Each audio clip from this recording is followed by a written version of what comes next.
I think a lot of people assumed that there was a lot of tension between you and Tyler, with Play the Game, because there was a period, obviously, where there wasn't an episode. And so you have the platform now to like talk about that. I don't know if a lot of people go through exactly that. I don't know what happened, Dan. I just kind of like lost my composure.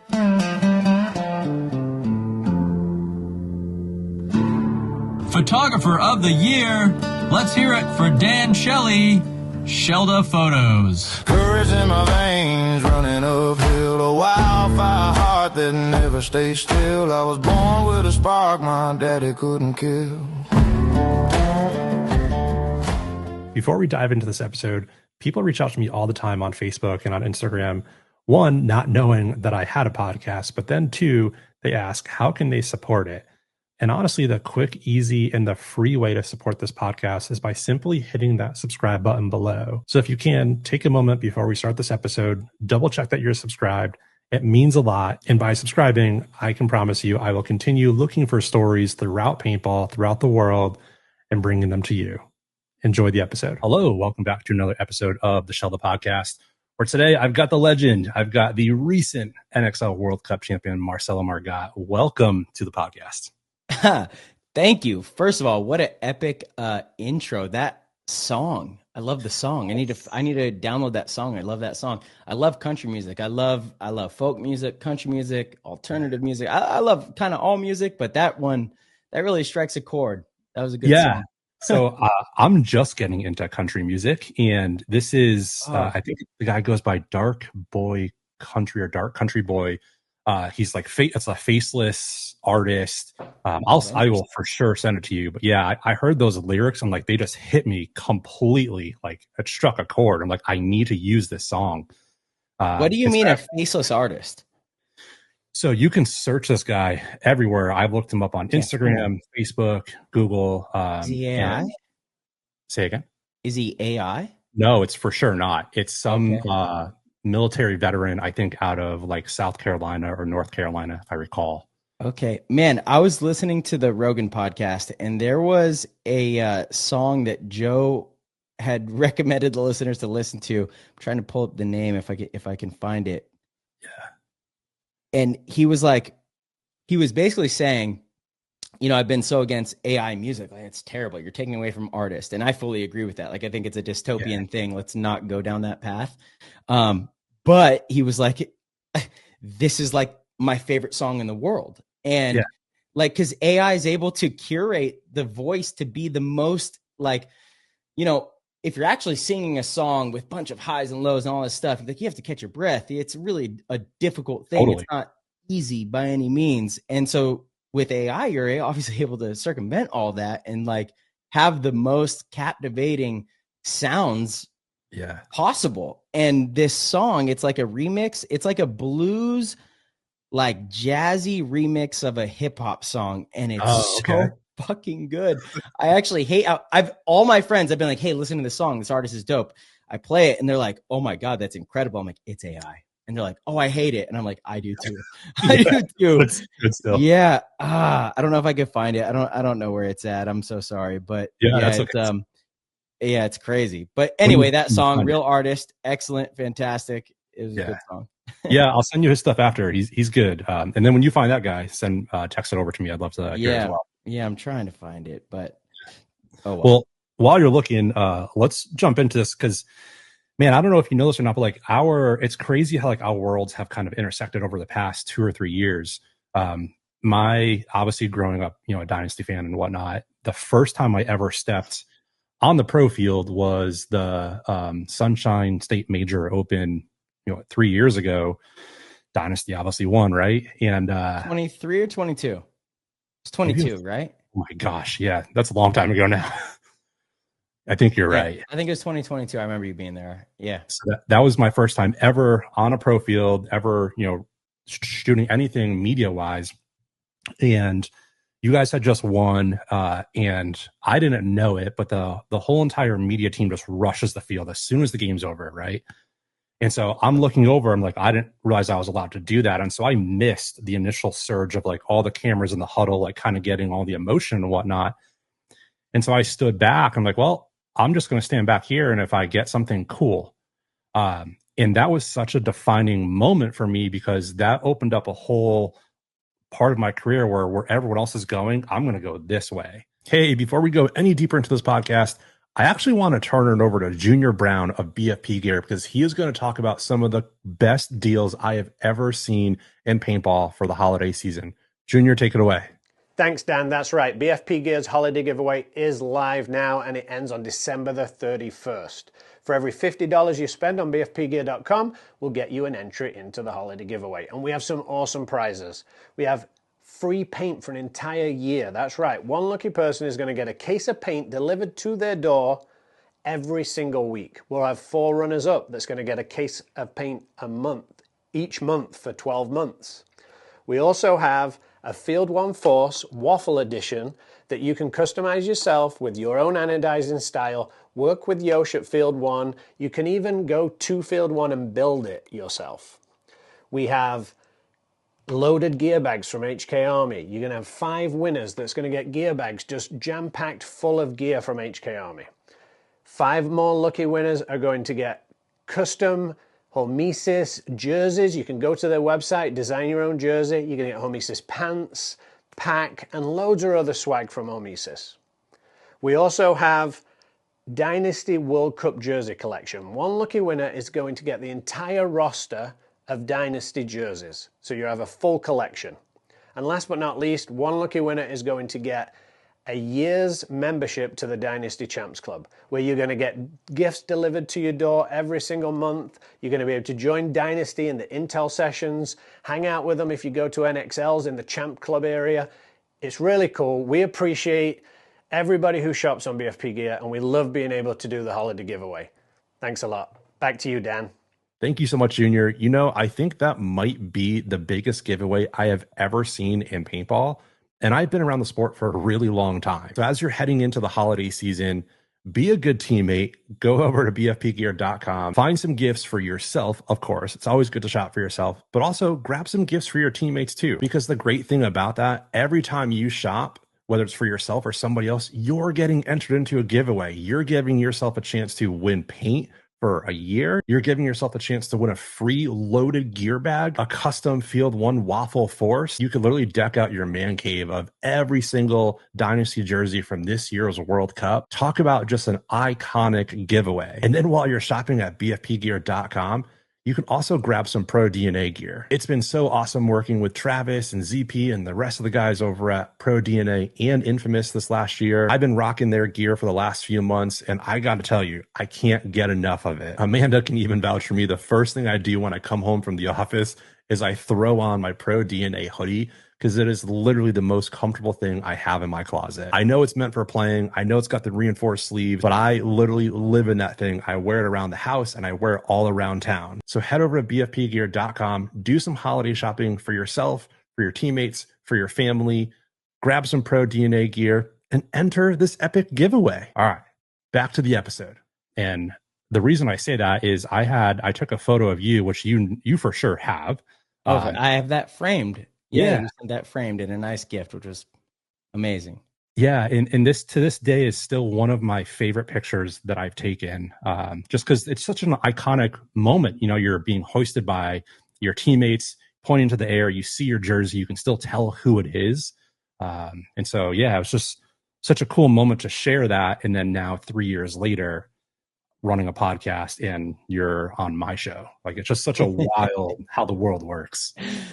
It is indeed. You never know what paths are going to lead down what roads. And I will say that I love that you started the show first and foremost. You're one of the few that have done it and done it at a high level and also been very consistent with it, which is awesome. We need more, you know, like we just need more. And so anyone that is afraid of that, you shouldn't be afraid of competition. You should, you know, support it. Like our sport needs as much media around it as possible. So the more people that are creating things, awesome. Like I just truly want to support all of it. You only have so much time in a day, but it's amazing to see in the last like 3 or 4 years, how much media and different content and things are popping up around paintball. It's a very exciting time. It does remind me of like the mid 2000s, and it was a different type of media. Obviously, we didn't have the internet in the way that we have it now with social media and all these platforms and abilities. Podcasts, I don't think they were a thing in like I don't think they were. you know, so you didn't have ways to consume sports or information like you do now. So it was a very different feel, but the attention on paintball with magazines and all this stuff, it was like really prominent and really exciting. I get that same feeling the last couple of years with paintball, where it's just very, it seems like there are a lot of people very interested and eager to report what's happening and talk about paintball and be involved in paintball. That's very important. That's huge. That's awesome for our sport. It's great for the game. The more, the better. And you're somebody who carries a lot of responsibility with that, and you treat it as such. You do a very good job with it. You know, you again, like your setting right here is fantastic. Actually, I've watched your show and I'm like, I bought a light, the same light for the back here like a long time ago, but it doesn't show up well. Like I think you have a black background on yours. I had a clear background. And so like you can't see it because of the glare. And I'm like, oh, well, that's a bummer. It's like, you know, but like these little touches there. It's the small things. Yeah. You know, if you don't mind, I'm sure we're going to talk about a bunch of different stuff. I think this is what's so important for the webcast. I think a lot of people, when they consume sports or consume things on TikTok or consume any sort of content, I would say probably 80%, majority of people don't even understand why they're interested. They're just interested. Something happens and they're like, I'm hooked. They don't have the awareness to be like, what hooked me? Yeah. And I think in sports, like I take football. Football is a great example. A football game is what? It's an hour, you know? Yeah, it's an hour. It's 4 15-minute quarters, but the game lasts about 3 hours. Within that time frame, there's so many graphics and replays and extra stuff and commentary, and it's a production. Yeah. It's a full production. That's what our sport needs. It's not the format. It's not 3-on-3 or 5-on-5 or 7-on-7. No, it's entertainment. So the viewer, like when you're watching and you see something cool pop up on the screen that's like a cool graphic, even just maybe an animated graphic of Chris Shear or Keith Brown that's down there during the game, and it's like this anime thing, you know, and it shows his kill count for the match. You're like, oh, that's so sick. I'm so like interested. Is he going to go from 7 to 10? Is he going to go from 10 to 14? Like, I think that's what people actually care about when they're watching sports. It's the entertainment factor. Because I've thought about this so much too. Like, if you look at any sport, they're all kind of stupid. Like, if you actually think about it, like if you actually like zoom out, you know, you're like, okay, we're watching people like go back and forth and try to get a ball in a hoop. That like, why is that even exciting? It doesn't even make sense why it's exciting. And you know, it's exciting for both. Yeah, it's exciting because of the athleticism, the skill, the storylines, most importantly, probably. And then like to keep viewers captivated, like I need visuals. I need things to see on the screen that are like, oh, that's sick. Oh, that's cool. You need stuff for someone who's not like a diehard fan that really just cares about the game to be like, oh, I'm like visually stimulated. It releases chemicals in the mind, in the brain, where you're like, oh yeah, like, oh, it's exciting, you know, and then that creates a lasting effect. And this is all, you know, this is all proven, and it's down to a science. And this is why the big corporations do it. They understand it. It literally is down to a science. It's a chemistry based thing. And we need to tap into that. Now, obviously, like graphics and all these things, more funding is required to do that. But like, I want our goal, you know, as an industry to gear more towards that versus how do we change the format? Do we just run at each other in 3-on-3s? Like, no, that's not the answer. It's all the production. I'll die on that hill. I've been saying it forever on PTG. I believe in it wholeheartedly. I watch a lot of sports. I've paid for a lot of sports.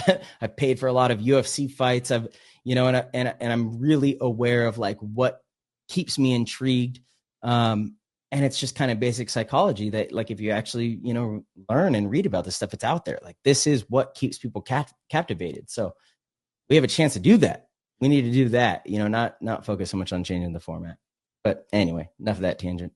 Yeah. I mean, I want to touch on that really quick. That's 100% the reason why I'm doing everything I've done in the sport is it's the story. That is the most important thing, I think, in paintball that we are missing, and we have been missing for years.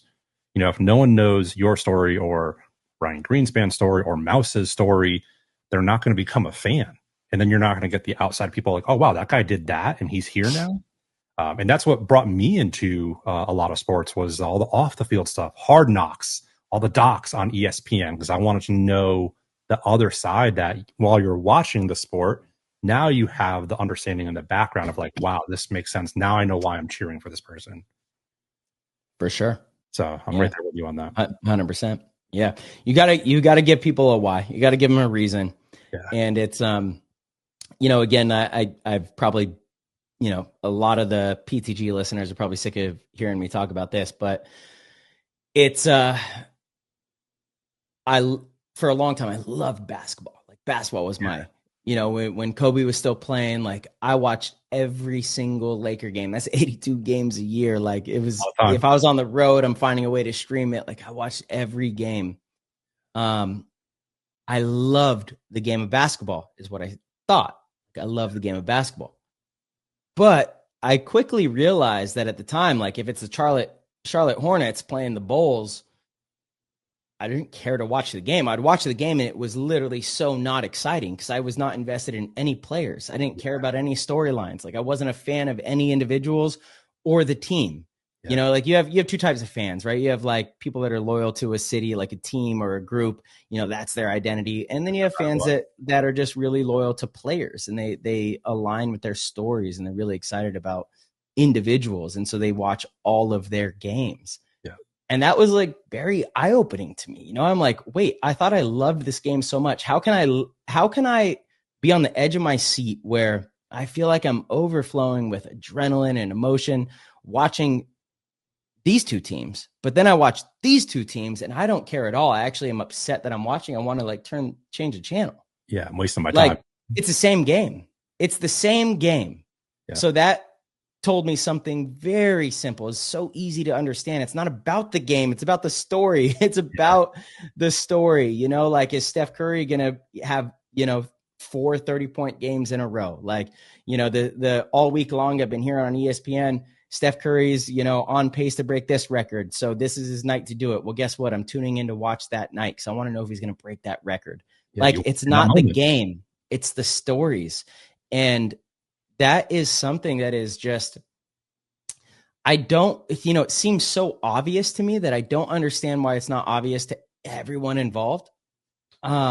Because it's a no-brainer to me. It's truly a no-brainer, and that realization of like, why do I enjoy watching these two football teams? Now, like football has surpassed basketball for me. I watch football religiously. Basketball is like kind of gotten a little less interesting. I don't really, I love the Lakers, but I was a Laker fan because I was a Kobe fan.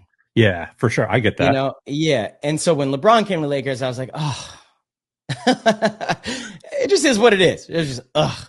Yeah. I like the Warriors. I like Steph Curry. But like I watch basketball and, I just don't have so much excitement for some of the games. Whereas football, like, I've got one fantasy football, which is a whole nother conversation. Fantasy in sports is massive.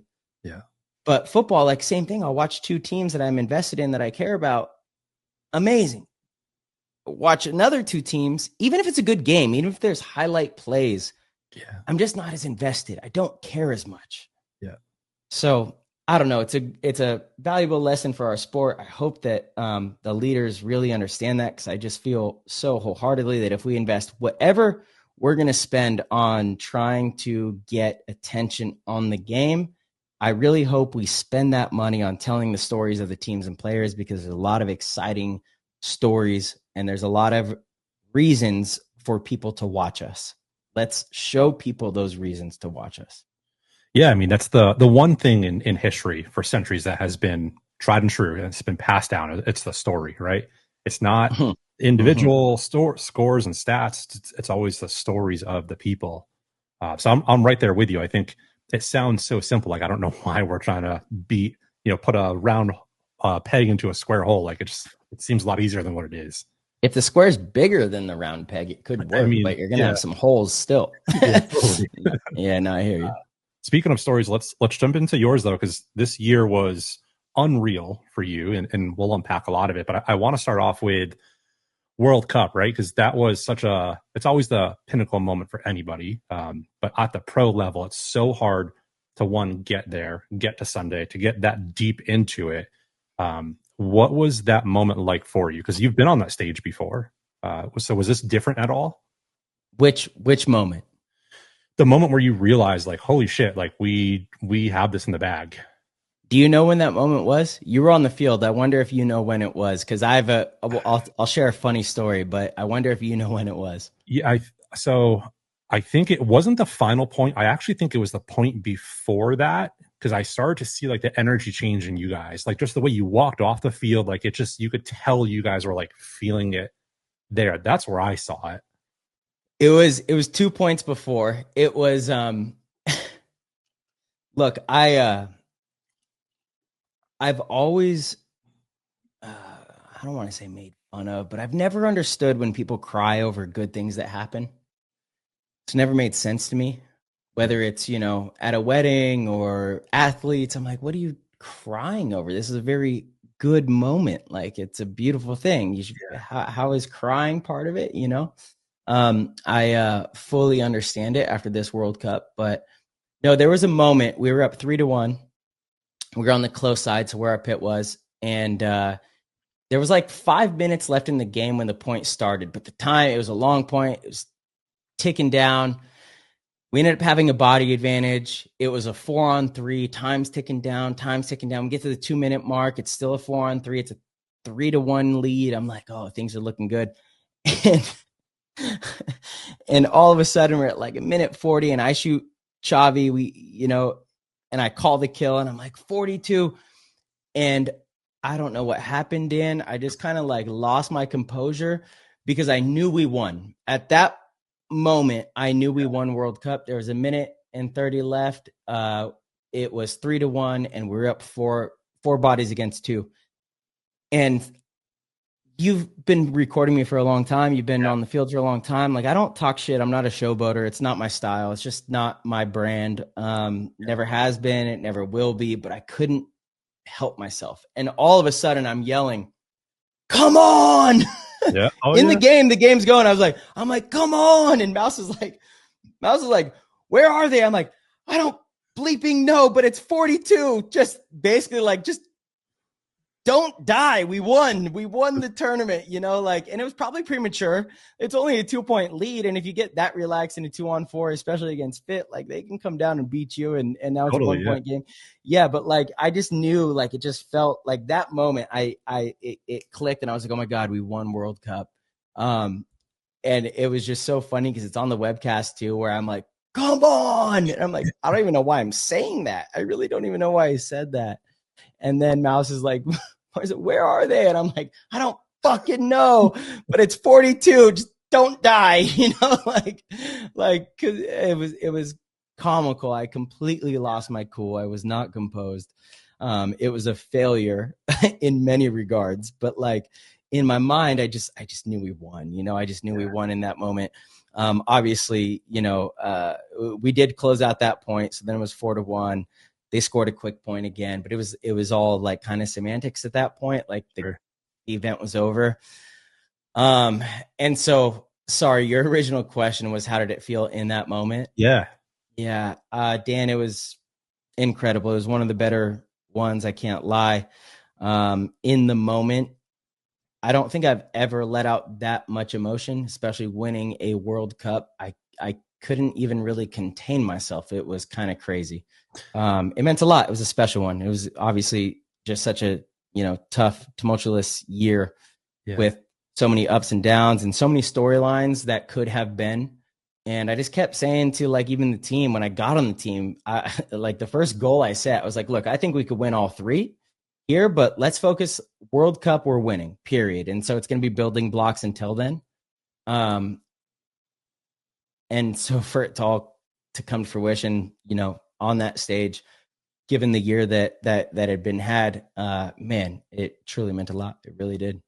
Yeah. And thanks for opening up and sharing that. Cause, knowing the year that you had, and I know you on a personal level, seeing that moment was just so magical. You know, for me, that's gold, right? Like I get to capture that, and like I get to now tell a story. And it kind of goes back to what I started the conversation with, how like I was on the opposite side of the field. Everyone's always on the other side, so you're running at them. And I've seen you win a lot over the past few years. And I'll pull up a picture here. I don't know if you've actually seen this one yet. You may have. And you ran right over to Chris or Christos, I think. And you were just screaming. And like, I've just never heard that. It's like, as you were saying, like, you know where I'm probably going. I've just never seen this type of emotion from you. And it seemed like it was just such a release of after the year that you had. Dan, it was. I didn't even realize that I was carrying that. I truly didn't. I mean, I knew that I was suppressing a lot of stuff because I made the conscious decision to compartmentalize a lot of things this year. You have to, as an athlete, as a human, like you have to. Otherwise, it will.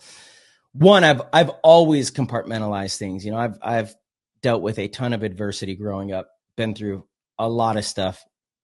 Not saying I'm special. So many people listening here have been.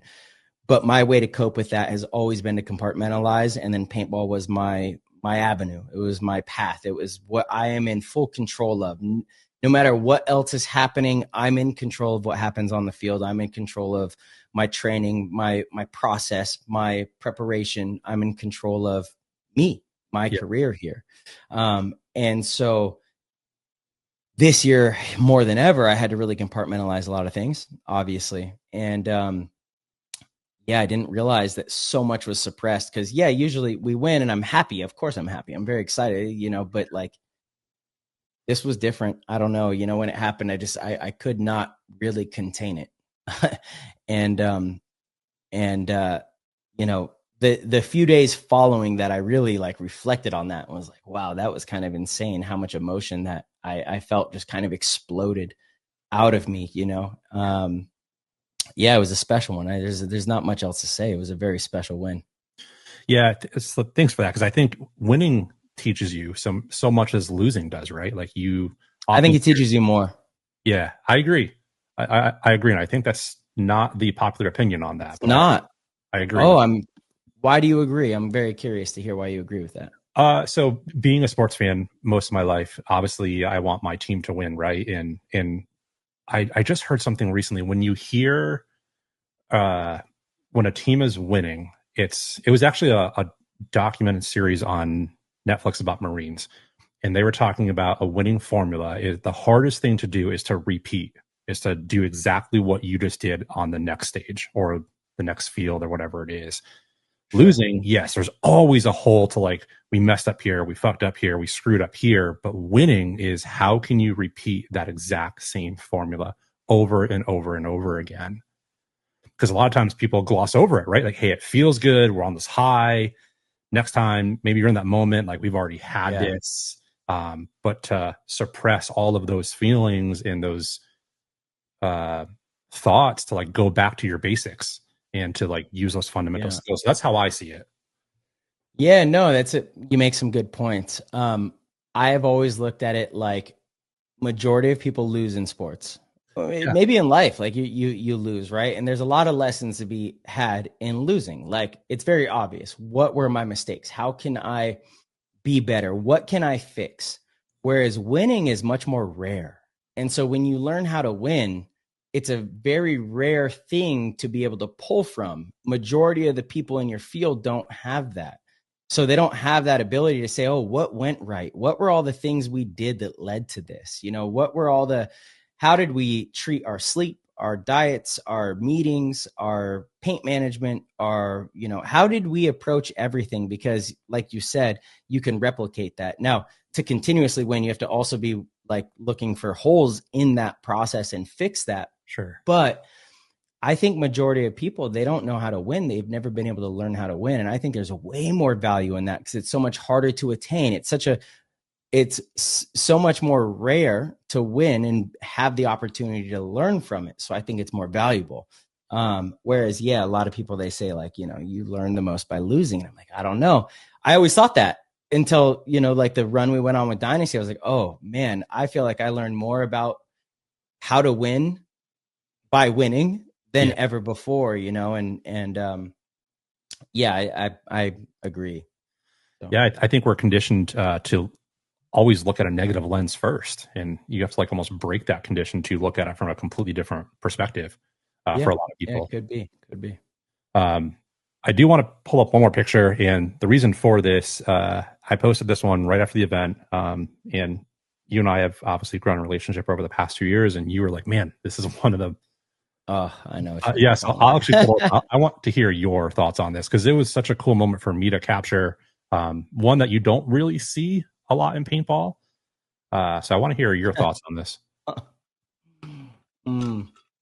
Man, this photo is I actually just texted Mouse because he just put, so there's like 17 versions of this photo. I know. Yeah. I literally just texted him, this might be the most meaningful photo in my career. I mean, it's up there. It's like, it's a top fiver. You know, there's a lot of really cool ones. You know, there's some very special photos.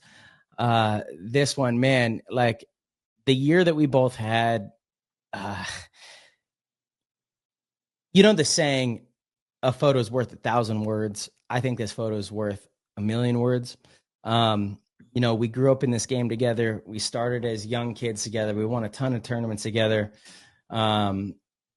We won a World Cup together at 16, 17 years old. Then we kind of both went on separate paths, both had a lot of success. We reunited on the Ironman. We were both still very young. We were like 22, 23 years old.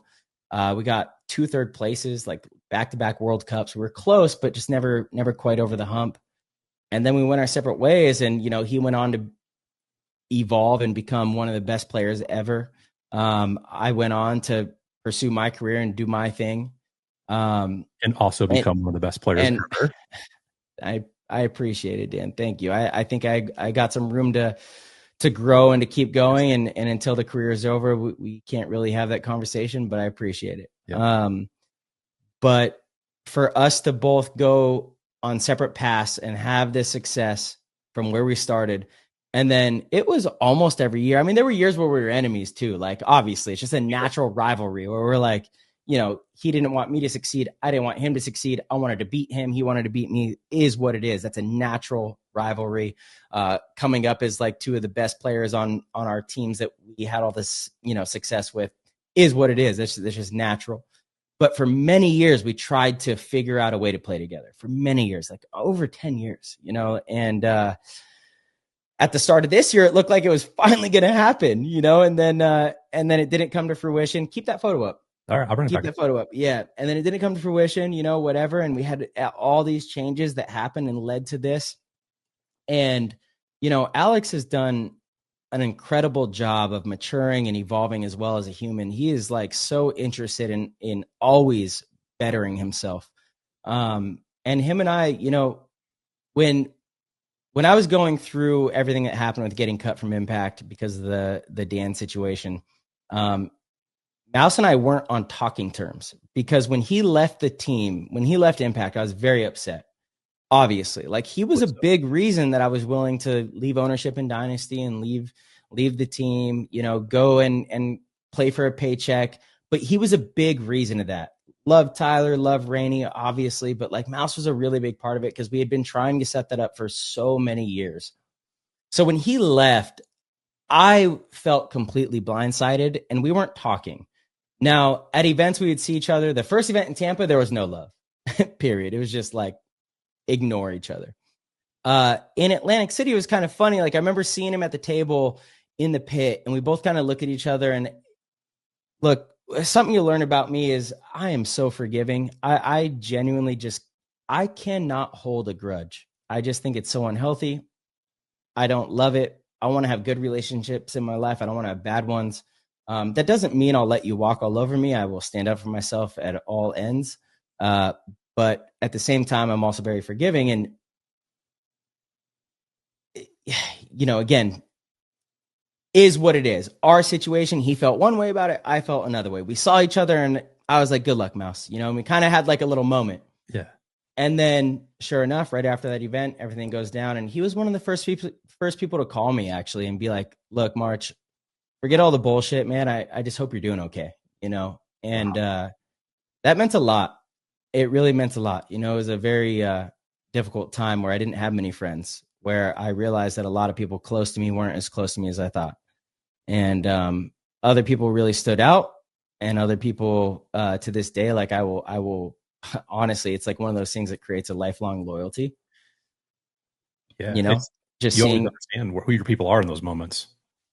well, yeah. And like here's what's funny. When this all happened, I stumbled across like a Donald Trump quote, and this isn't about supporting Donald Trump or not. It's just a quote that he had that resonated with me. Was I guess in like the 90s, he was like, you know, I wish for one day that I could lose all of my money, because then I would know who's actually loyal to me.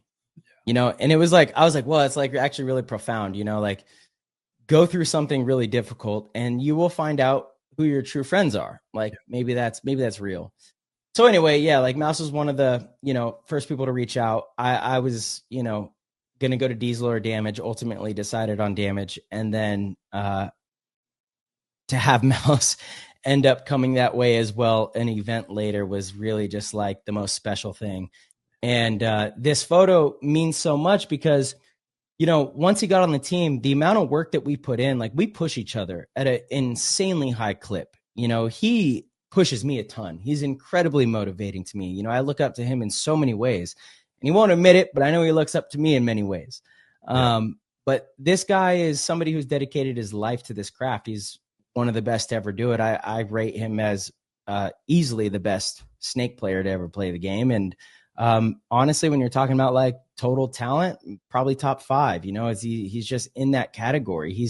There's a reason he's the highest paid player. Like he is literally the highest paid player ever. Nobody has ever earned more money playing paintball than him in his career. And it's like, to have that and see his work ethic, and to have, you know, the constant back and forth where, I mean, I'm not kidding. Going into Texas, we had the same strategy. Just, I don't think it was enough time, but even going into World Cup, it's like, we're watching games together every single day of the week. It's like, all right, we're watching this match and we'll talk about it after, you know, and we'll watch this match. We'll talk about it after. And then we're doing drills on Wednesday. We're doing this on Friday. And, you know, again, it's just like the work has been really fun. And not only did I go through a lot of shit this year, but he did too. The last couple of years have been pretty grueling for him as well. You know, a lot of people threw a lot of dirt on his name and wrote him off and said he wasn't worth the paycheck he was getting and all these things. And so this, you know, like I saw Mouse sitting there.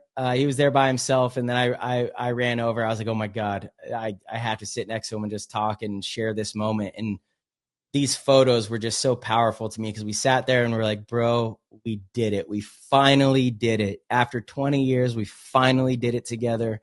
We finally made it happen. And on the biggest stage, like, it wouldn't feel like this if it was Texas or Atlantic City or even Tampa. It's just not the same. Like, World Cup is that. Yeah. And so to sit there, like, in just such relief and such, you know, glamorization of what happened, it was just awesome. Like, that was an awesome moment. I was incredibly happy for us to sit there and share that. And it's also like, you're on the field. Like, that's like our playground, you know. It's like, man, I just think this photo is powerful. I love this photo. I really love it. I really love it.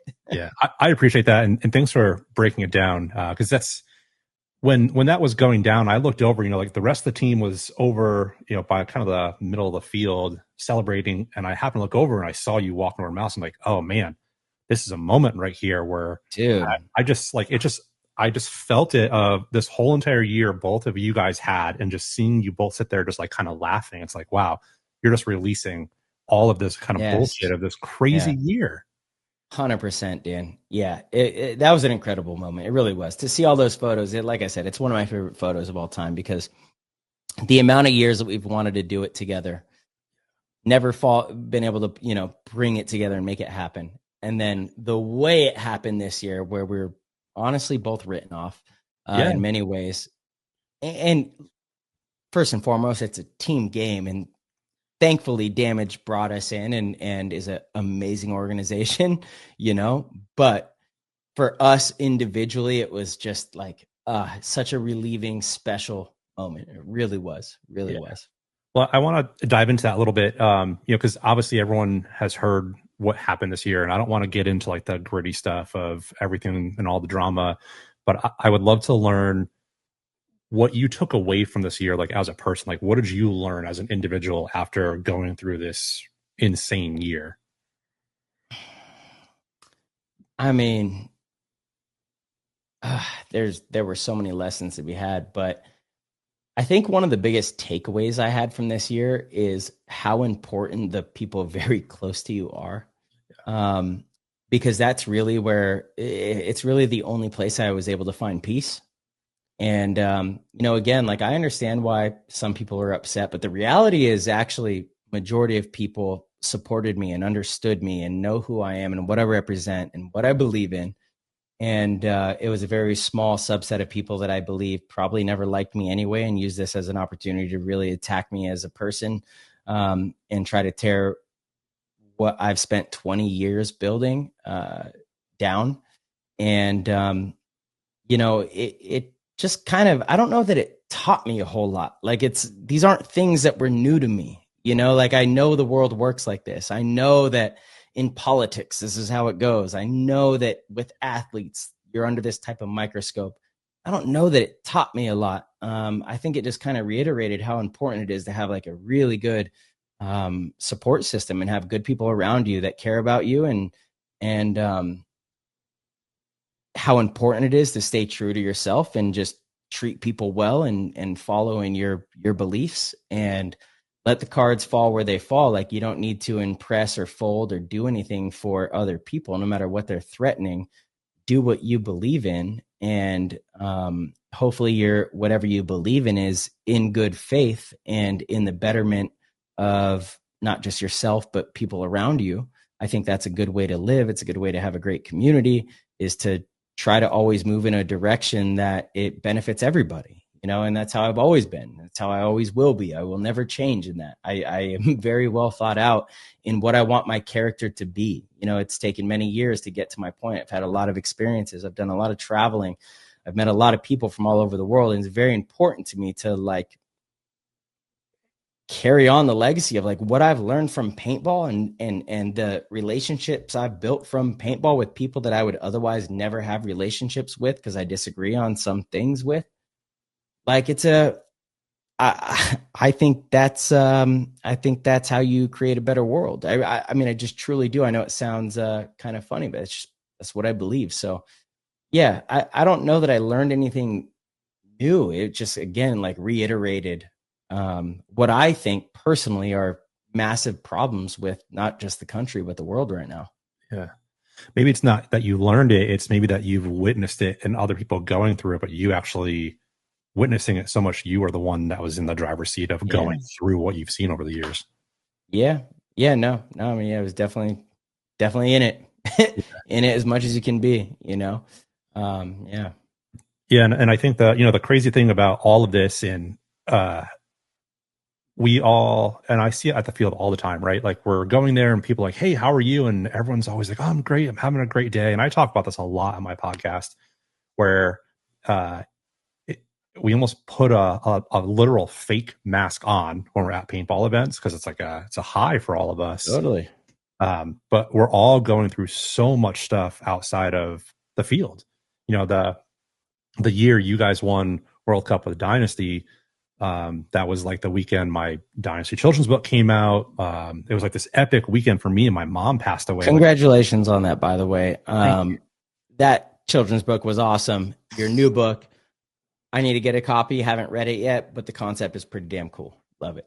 Yeah, I appreciate it. Yeah, I still see the children's book around. Like people are still messaging me like, hey, my son or daughter reads this every night. And like, it's really cool to get kids into it. But back to the point is I had so much off the field shit going on that no one knew about.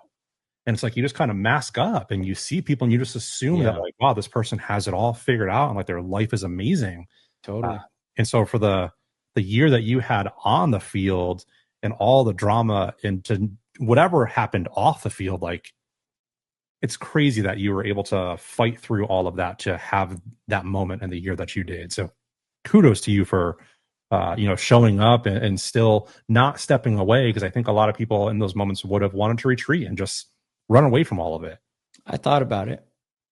Yeah, no, it's like I said earlier in the conversation, paintball has always been kind of my escape from.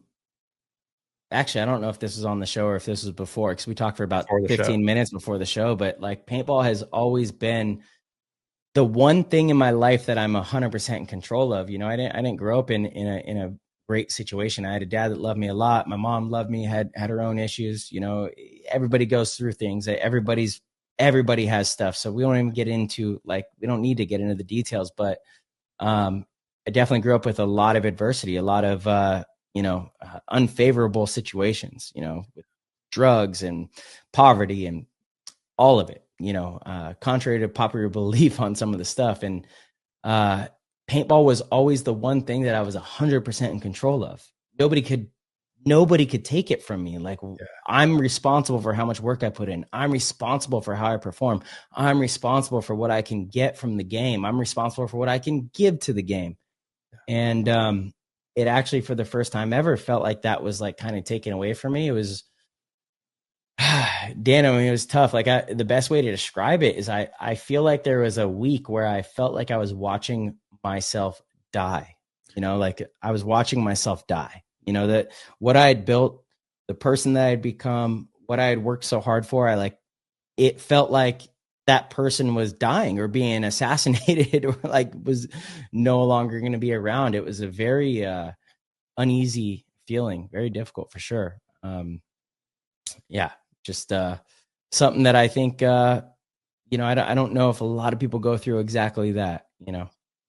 Yeah, I don't think they do. And that's why I wanted to give you, kudos on that, because the year that you had, and just, I can't imagine sitting at home and like just watching your phone just blow up of like all the hate, and just one, like not lose it, and still be able to come back from that. Like it's the story after, it's the comeback and how you showed up after that and still were able to perform and put all of it aside. Like, so kudos to you for doing that. Well, it's definitely not just me. Being able to compartmentalize things is very important. And so that helped me. But having people close to me that really showed support and love for me meant the world. That was the difference maker. You know, like, got to get a lot of love to like Rob from Wrecking Crew and Sean Moe from, the Misfit team that I coached, and some of my close friends that don't play paintball. They're just, lifelong friends. Their support for me as a human, not paintball, just as a human, really is like what kept me afloat. Not going to lie. It was, like I said, the first like 3 to 5 days were, they were insane. I mean, the first 2 days, I literally didn't sleep and I didn't eat. I remember I was going on like the 48th hour. So we're like Tuesday night, like 10 p.m. And I was like, oh my God, I'm thirsty.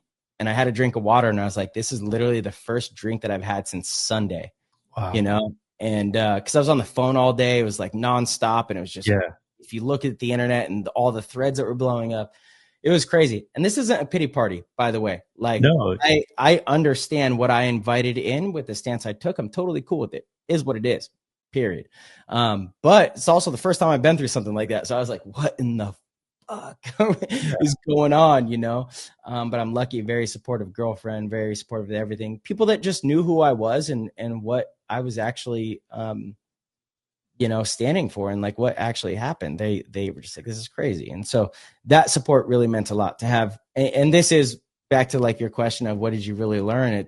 That is part of it, is like how important your close circle is, because they can make or break you in times of need. And it's very important to have people that you can lean on when you need them, and so it was very, it was very valuable. And again, if you're listening and you're on the other side of this and you think I'm a jerk or think I was a piece of shit for whatever, whatever stance you think I took, I also understand that too. Like, I understand why people are mad. I understand why people are upset. I could disagree with it, but again, sociology was one of my favorite classes in college. It truly was. Like, why are people the way they are? Yeah, I love the why. You're told stories your whole life growing up, and based on where you live or where you come from or what your ethnicity is, you're told different stories. And so these stories shape your beliefs and shape how you approach the world. And so You know, like, I get it. Some people don't agree with other people. It just is what it is, you know. It's part of it. I just, yeah, I guess for anyone that's listening, I just would also hope that, like, you know me by now, because I have been very public and vocal for, you know, 15, 20 years in this sport as a voice. And I truly try to have love for everybody and include as many people as possible. And I stand up against, you know, a lot of bad things anytime necessary. Always will, always have. But yeah, again, like, I understand, you know. So I took, even with like Bart and Impact, like I fully understood and said, I get why you're taking the stance. Again, I don't agree with it, obviously, but if that's what you feel is best for your family and you're trying to protect your family, like, how can I fault you for that? How can I fault someone that thinks they're doing what's best for themselves and their family? You know, how could you fault someone for that? You could disagree and you could be upset, but to say it's a bad person, like, I don't think that's what makes up a bad person. You know, a bad person means you have bad intention. And I don't think there was bad intention by even the people that were trying to ruin my career. I think they're misguided. I think they are incredibly detrimental to society. That thinking, that mindset, I think is horrible. But I also understand that you think you're doing what's best for the world. And so, like, it's a conundrum that you get into, you know, where it's like, I just don't agree with you, but I understand that your heart is in the right place. But it's like, if you understand the reality of how this plays out, it's not so much the case. Yeah, it's all surface level, right? And I think I had touched on it a little bit earlier. And you hit it perfectly. Where you grow up and who you're around, it shapes your beliefs and it shapes how you see the world. And that snap judgment sometimes could be based off of how you had seen something previously without knowing the person, you know, that's in front of you that you're making that judgment about. Totally. Yeah. So I'm right there with you. Now that, like, the dust has settled, you know, over the last year and a half of, you know, Dynasty Impact's damage, seems like you're here for a little bit. Has there been a moment of peace of, like, you can kind of sit back and, whew, like, I can now start to look forward and just focus on the next chapter of your career? Yeah. I mean, it was after winning World Cup. Yeah. Yeah, that's it. That's can't get much more peace than that. Yeah. I mean, this is what paintball players fight for. The World Cup it's our Super Bowl. Yeah. You know, nobody really cares if you win the other events. It's important. Winning a series is great, but World Cups are you know, that's the cream of the crop. It's the one. So it's the one. So to be able to finally get everybody on the same page and have the team show up and compete and perform at the World Cup was really special. And yeah, it was a big relief. I mean, like I said, there were so many emotions that I didn't even think that I had. So it's hard for me to, like, I'm curious if we didn't win, if it would have went in the other direction, you know, if that makes sense. Yeah. Because it was such a emotional weekend that I haven't experienced in the past. Won a lot of these, and I've never cried or felt that type of emotion. I've never even, like, screamed and celebrated like that. You know, it's always like, I mean, again, you've seen so many of them. Like, I'm always like, nice. We did it, guys. We did it. You know, like, it's not great for photographers or videographers. They're like, oh, Marcello's so boring. Just don't even follow him. I usually look at somebody else in those moments. 100%. You know, I get it, you know, because I've always just been I think that's my Taekwondo background, you know, being like a 2nd degree black belt in Taekwondo, growing up in martial arts, having a grandmaster live with me for years. It was always just even keel. Like, it doesn't matter. No highs, no lows, just, you know, right where you need to be. Yeah. And so I've never been that kind of showboating person, but yeah, I just couldn't contain the emotion this one. Yeah. So yeah, absolutely. Like, it was a massive amount of relief. I mean, it really was. And, you know, I'd be lying if I were to try to play this off like, you know, that all wasn't at play. You know? Sure. The reality is it was. And actually the craziest thing is that I truly didn't realize how much of it was until that final moment, you know? Yeah. I mean, what a special way to end this year and, you know, close this chapter of a year. Cause every year I look at it as a new chapter and a new story's written. I do want to ask one more question on this year, because I think being in the podcast space, I've seen it a lot, and I think there's been a lot of murmurs about it. I think a lot of people assume that there was a lot of tension between you and Tyler, with Play the Game, because there was a period, obviously, where there wasn't an episode. And so you have the platform now to like talk about that. Yeah, look, I mean, Tyler's been one of my closest friends for almost 20 years.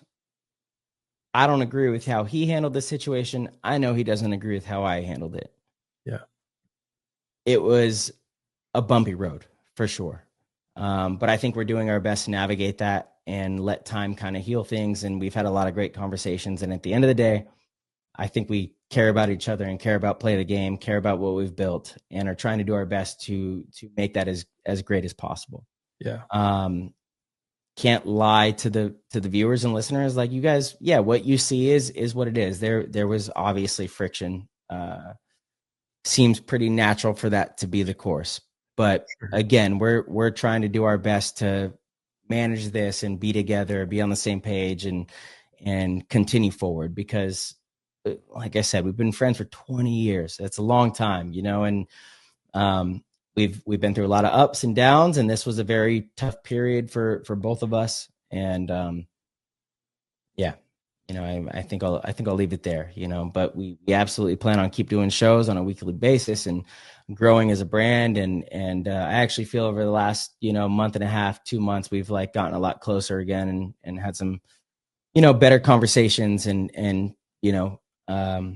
yeah, it's not an easy situation for anyone to navigate. So we're just trying to do it as best as we can and have it with grace. But like I said, that's a lifelong friend that at the end of the day, I think we will always care about each other, and yeah, is what it is.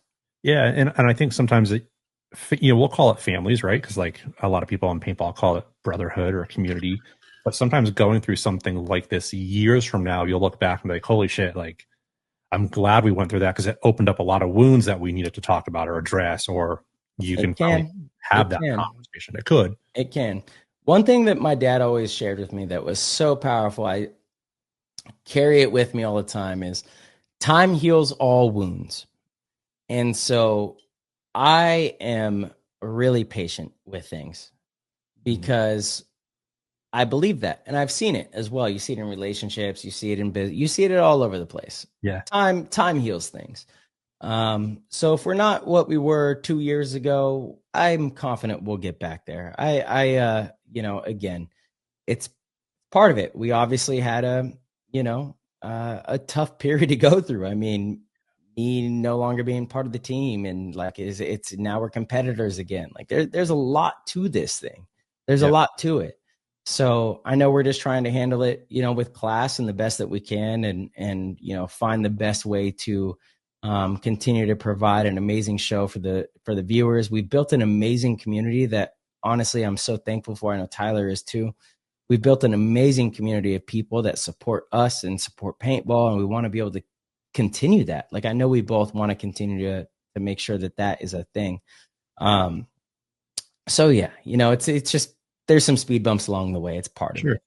Yeah, it's natural, right? Like there's always speed bumps when you're going through things. And when it was all going down, like people reach out to me like, hey, like I think PTG's done. Like you're now the show, and I'm like, you don't understand. Like that's not good. Like if PTG dies, like this is bad for paintball. This is bad for me. And so I've corrected a lot of people, because I think when I started the year, I was like, oh, I want to be number one. I want to like take over PTG, and it's good to have that competitive vibe, right? For sure it is. Throughout the year, I'm like, man, we're doing like such good things for the sport on different levels. And I would have people reach out to me now like, hey, I'm so sorry I didn't see your show. Like I was watching PTG first. I'm like, that's a good problem to have. Like to have too many podcasts and you have to choose which ones you want to prioritize. Like that's a good problem for free us. Market. Market. That's it. Yeah. Totally. And so it was a cool moment to like kind of reset some expectations for people that, hey, we're all, even though we have different shows, we're all doing the same thing. We're all trying to move this thing forward, whatever it is. Right. I know we're coming up on some press for time here, but I have a few more questions. We're okay. I'm good right now. We're good. Cool. I asked this question to Tyler when I had him on, so I would love to see your answer to this. But oftentimes pros are known for flipping a switch, right? Where like you're walking down the venue and you see fans, and all of a sudden you get to the pits and like that switch comes on. Can you talk me through your process? Is it music? Like, how do you go through that? Yeah, it's not always music. Actually, sometimes it's headphones with no music, so people just understand and like bug. I thought it was for a while for you. Yeah, but sometimes there's music. Like it really depends on my mood. So I'm always trying to pull and tap into things that motivate me. And sometimes it's music, sometimes it's not. Yeah. You know, sometimes there's some songs that are really connecting with me and making me feel some type of way, you know, and those are valuable songs, and I put them on the playlist and they motivate me because the words resonate, the music resonates. It gives me there's an emotion out of me that, you know, comes from that. Other times there's nothing, you know, there's no music that is resonating that way. And so I just want silence, and I just want repetitions and thoughts. And I'm going over in my mind, I'm closing my eyes and I'm going, okay, if they're here, I say this. If they're there, I do that. If they're here, I do this. And, you know, if we lose this guy on this play, I do that. And I'm just trying to go through the, you know, mental preparation of what could happen on the field. Yeah, for me, the switch is easy. Again, it's like extreme compartmentalization of it's time to play and compete. And so nobody here is my friend. Nobody is anything. Nobody is the only thing that I am focused on. And here's the funny thing too, is like in Cincinnati, I have like never heard the outside crowd. Like the outside crowd is just always, it truly is numb to me. Truly is. I mean this with all my heart. And in Cincinnati, I guess Chanel was at our game against Dynasty, like, you know, chanting. And one of the guys, we were at the start gate, and I didn't hear any of it. I genuinely didn't hear any of it. And one of the guys at the start gate, I think it was Chad Bougier, he's like, March, don't even listen to it. It's okay. And I'm like, wait, don't listen to what? Wow. And then I got self-conscious. I'm like, wait, what's happening? You know? Out of that moment. Yeah, exactly. Like I wasn't even paying attention. You know, I'm just not, it doesn't matter to me because it requires so much focus to be able to go out and execute a game plan and not make mistakes and understand your progressions. You cannot be distracted, period. So for me, it's a very easy switch. Like when we're at the field, my friendliness, if it's normally a 9, it goes down to a 6. Like, you know, my, you know, approachability, if it's a 9, it goes down to a 6. And it just is what it is. Like if you find me outside of, you know, an hour before the game, I'm there for you. We can talk, we can chat. Love to take photos. If you want a photo, I don't know, but I'm there. I'm there to be there to talk and support paintball, whatever it is. But when we're getting ready for a game, it's a different mode. And I don't care about anything, anyone. The only thing I care about is our team and winning, period. And so it requires a lot of focus. It requires a lot of thought about, you know, what we're going to do, what could happen, what could go wrong, what could go right. It requires an insane amount of dedication with the mind. So that's the switch. Yeah, I don't know. I don't think it's a big secret. I think a lot of the players do that. I think a lot of the players have that. They understand the switch. But yeah, you got to have the switch. You definitely got to have the switch because once you're on the field, it's a different thing. Like I try to be friends with everyone off the field. On the field, I really do not care about you. I just don't, you know, and you shouldn't care about me either. Like I'm not special in this. I'm not special in this. It's just the way competitors are. Like I do not want to see the people on the other side of the field succeed. And I want my teammates, my friends, myself to succeed. So. Yeah, I mean, at the end of the day, at your level, it's a business, right? And when you're mixing friendships and business, like when you're on the field, like you've got to separate those two somehow. And when you don't, that's where people, they have a delay or they react differently, or maybe they have second guess it. And so to hear you explain that switch, even though you think a lot of people already do that, I think hearing your process will help some people. Because I think go ahead. I think a lot of people, I think a lot of like pros, I think a lot of good pros do that, but I think a lot of players don't do that.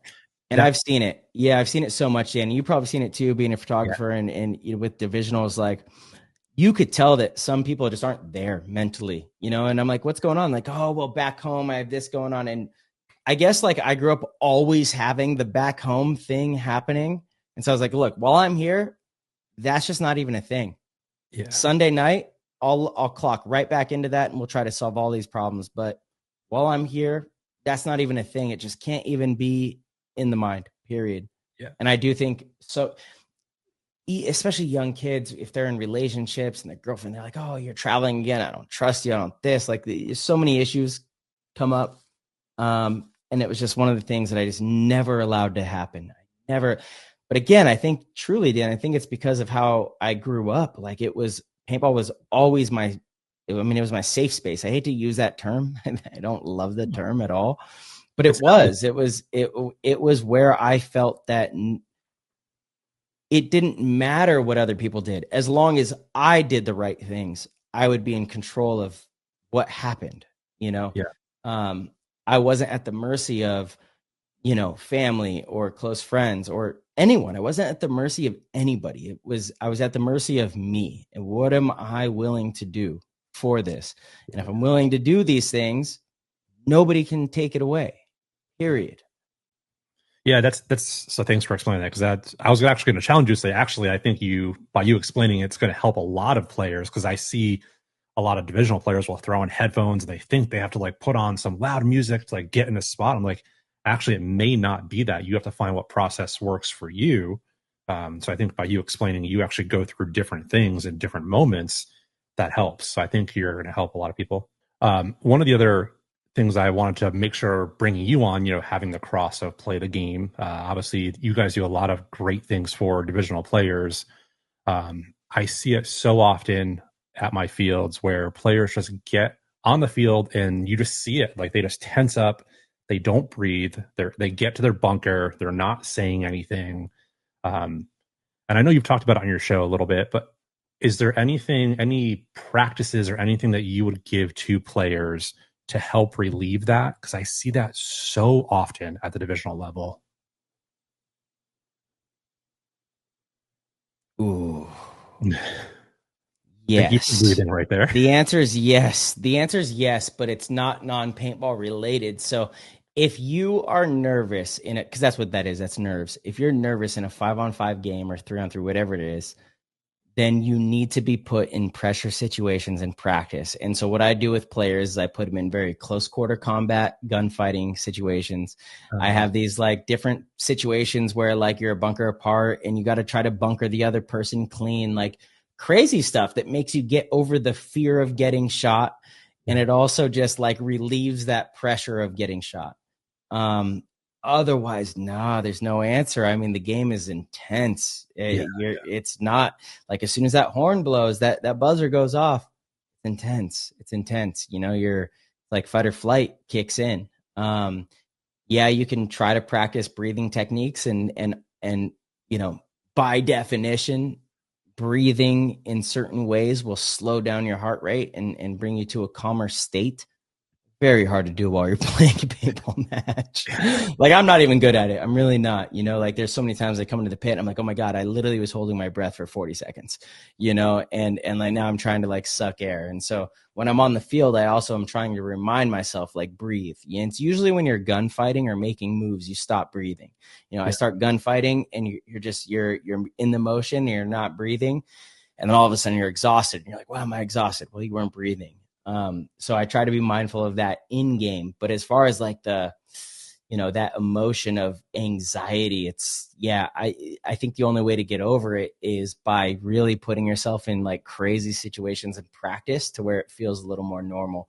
Like when I coach Wrecking Crew or any divisional team, I try to always put them in the most uncomfortable situation, like unfair situations that you wouldn't even see in a tournament. But I put them in situations like that so that they then learn to be comfortable. And anything short of that is very comfortable for them. And I think that's a great way to practice. I try to do it too with drills. Like, if there's a can that's on the snake side, but it's the inset can, right? So like if someone gets to the 50 Dorito and the 50 snake, they can pinch you out. Well, put yourself in that can. Put someone in the 50 snake, put someone in the 50 Dorito, and try to gunfight both of them. You gunfight with the snake person until you get them in, and then you switch and you try to gunfight with the Dorito person. It teaches you how to be comfortable in a tight situation remain tight, expose as little as possible, and win some gunfights at a disadvantage. Yeah, that's like the only way. Otherwise, dude, it's a brutal game, you know. Yeah, totally. I mean, you just described, I could have removed paintball and like just put in anything in life, right? Where like presentations, you've got to put yourself in that uncomfortable situation over and over and over again to make that be a comfort to where it's not even a thought in your mind. And it's just, it's natural at that point. True. And I think you see that a lot at the divisional level where people go out there and whether they're afraid to get shot because everyone's standing on the sidelines or they're going to embarrass themselves or embarrass their teammates. But at the end of the day, like, you're doing yourself a disservice by you're showing up to practice, paying all this money, and you're just worried about all the external factors and not how to grow in that moment. So I think it's a big part of it. Yeah, I agree. I keep want to transition back and forth. Being, in this seat now, I think I'm 50 some odd episodes in. You're obviously, I think, just surpassed 350 this year, which is insane. We did 317. 317 was this week's. Unreal. It's a lot, man. Yeah, it's a lot. I know. I do a lot of driving because paintball fits 3 hours away. And I've realized that like over the past few years, I've listened to you and Tyler converse a lot back and forth, with other personalities in the sport and just you in general. And I've realized so much of you as a person that I've taken a lot for myself of sometimes when people would talk to me, I would, if they're a boss or a manager or somebody I look up to, they would say something and I would be easily influenced of, yeah, like totally, we should totally do that. And listening to you, your stances on just things, life, general relationships, I've really respected that about you. And that's taught me a lot as a person as, wow, I need to look at my core beliefs and really get that stuff in check. Because I don't think I realized that until recently, where I was just kind of going through life and just kind of following my path. And I never really had like a core, maybe mantra or like things that I live by. And so I just wanted to take a moment to thank you for that. I don't know if you've actually known that, because I think you've impacted people in that way too.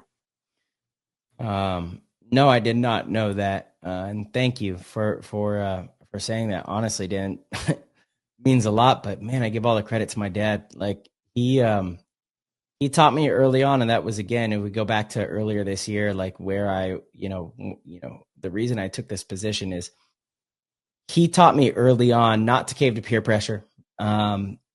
Stand up for what you believe in, stand up for yourself. And he's an old school Italian guy, from New York, born in 1939. He was an OG. And his thing that he would say the most is, don't take no shit from nobody, Marcello. Don't take no shit from nobody. I'm like, okay, what does that mean, Dad? But he truly always taught me to just, if I believe in something, stand up for it. And so I always took it as like, all right, look, be very well thought out in every single belief you have so that you can stand up for it. Otherwise, then don't just go through life and be like, oh, this person said to do this, so I'm doing that. That person said to do that, so I'm doing this. You can't live like that. Like, it's very important to be very well thought out in your beliefs and the things that you, look to for guidance or whatever it may be. But once you find that, once you do the work, and then once you find that, stick up for it. Absolutely stick up for it. Stand on it. That doesn't mean do it to a point of detriment, which I've absolutely, this is actually, funny enough, been one of my downfalls as a young athlete. It was a reason that I got cut from the Ironman at 19 years old, even after we won a world championship and I played great. It was a big part of the win. It was my stubbornness, even though to this day, I know the argument that was had that led to this, I was right. Period. End of discussion. I was correct. However, my approach was horrible. I was just so stand on it. It is what it is. And all that to be said, yeah, it's very important to stand up for the things you believe in and not fall for peer pressure. If you're some young kids listening to this, like, I encourage you to set the trend. Like, if you have a group of friends that are pushing you in the wrong direction, don't stand for that shit. Make sure you set the trend of doing the right thing, because the right thing is the cool thing. You're going to be successful. You're going to be awesome. You're going to have a lot of people looking up to you. You're going to be badass. You know, doing the wrong thing is not cool. It's short term. It's lame. It's not interesting. Don't do that. Yeah. So yeah, for me, it's always been very easy to stand up for what I believe in. It's just, again, like sometimes to a fault, but I'd rather have the pendulum be so far in that direction than the other direction. You know, I've never followed suit with stuff. It's funny. I was just sharing a conversation with my buddies, Nick and Gino. I shared them on my story. Everyone probably saw that a couple of days ago. But in like middle school of, you know, they spent the night, my dad would let us like kind of sneak out, and they were trying to do some stuff that at the time I was like so against. Yeah. And I caused a scene. I was like, oh, how dare you guys? You guys aren't my friends. I'm going home. Go, you know, like, and like looking back now is such a trivial thing. But at the time I believed in it. I believed that like what was right was right. What was wrong. No, it's very important to always stand up for what you believe in. And sometimes die on that hill, but make sure that you're well thought out in the process. You know, that's the most important thing. Make sure you're well thought out in the process, which I do pride myself on. I don't come to a conclusion of anything without a very thorough process of things. Yeah. And I hope that's what some of the people that listen to your show take away, right? Because I see it. It's so clear for me of how methodical you are. And the reason I personally want to bring this up and to hear your thoughts is I see it at the field pretty often with, you know, that, I don't know, maybe 13 to 18-year-old group where someone wants to do the right thing. Like they want to show up early. They want to stay after. And then oftentimes they're made fun of like, oh, you're the first person here. It's like, no, so I'll pull that person aside and say, hey, totally, dude, like, I'm telling you, it's like Gen Z right now. They're just toast because and I have so many of these kids on Team USA, and I'm like, so much of them have so much talent, but then their personalities, I'm like, God, do you guys care about anything? like, yeah. Come on. And you know, some of them do. I'm not throwing shade on all of them, but it's definitely a thing with the new generations. And so much of that is social media, and it's like trying to be cool and not understanding like how powerful it is to just believe in yourself and pursue something passionately. You know, like, oh my goodness, that is what's cool. It's not cool to make fun of the people doing that. Like, Dan, I got made fun of. Oh my goodness. It's so funny in middle school and high school, because that's when I turned pro at 15 years old. So, you know, middle school was all paintball, high school, all paintball. I only went to high school in 9th grade. Then I moved in with, you know, I was like informally adopted for a couple of years, did homeschool, moved back with my mom, never finished high school, is what it is. Went on, did it, whatever. But while I was in school, like the way I got made fun of for paintball was just unbelievable. Because I guess I didn't help myself. I showed up in a full paintball costume for Halloween in 8th grade, you know, and so I'm wearing like the whole damn outfit. Everyone's like, what a clown. But that was my passion. And everybody was like, that's so lame. And I was like, no, you guys are lame. You don't get it. Yeah, you're an individual. If I would have caved because it wasn't cool, wouldn't be where I'm at right now. Who knows what I'd be doing?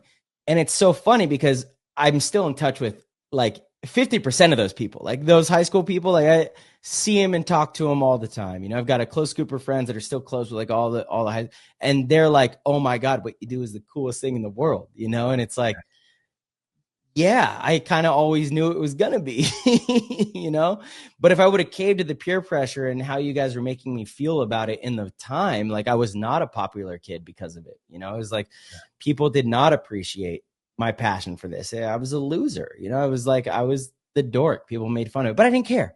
You know, I had my friends, I had my close friends, and that's all that mattered. And again, my dad, like his voice in the back of my head always is like, just do what you love and just, you know, be passionate about it and stand on your business.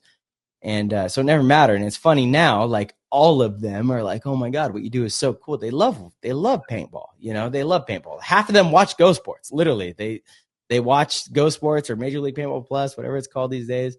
You know, they watch all the tournaments. They're excited. It's just funny, you know? Yeah. So for all the kids, like, yeah, just if you believe in something, stand on it. Don't become victim to just trying to be cool. You know, it's not the answer. Trying to be cool will never make you cool. Being cool by doing your own thing will make you cool. It may take a little longer, but like that's the long game for that. Maybe. Yeah, maybe. And then the other thing I want to bring up too is And I hope your community understands this. And, being a fan of you for years, obviously, and then, obviously starting my show and whatnot, I've rarely missed one of your episodes. And over the last few years, it's been cool to hear you talk about your dad a lot. I've never met the person, but I think with how much you've talked about him and how much he's inspired you, like you're allowing him to continue to live, right? Like, Yeah. so in a way, I feel like, wow, this sounds like an incredible human by you just continuing to share his story and how much he's impacted you and has been a big part of your life and your career. I don't know if you've ever realized that, like, every time you talk about him, that like your communities kind of gets a part of him and understands more of who you are and where you come from.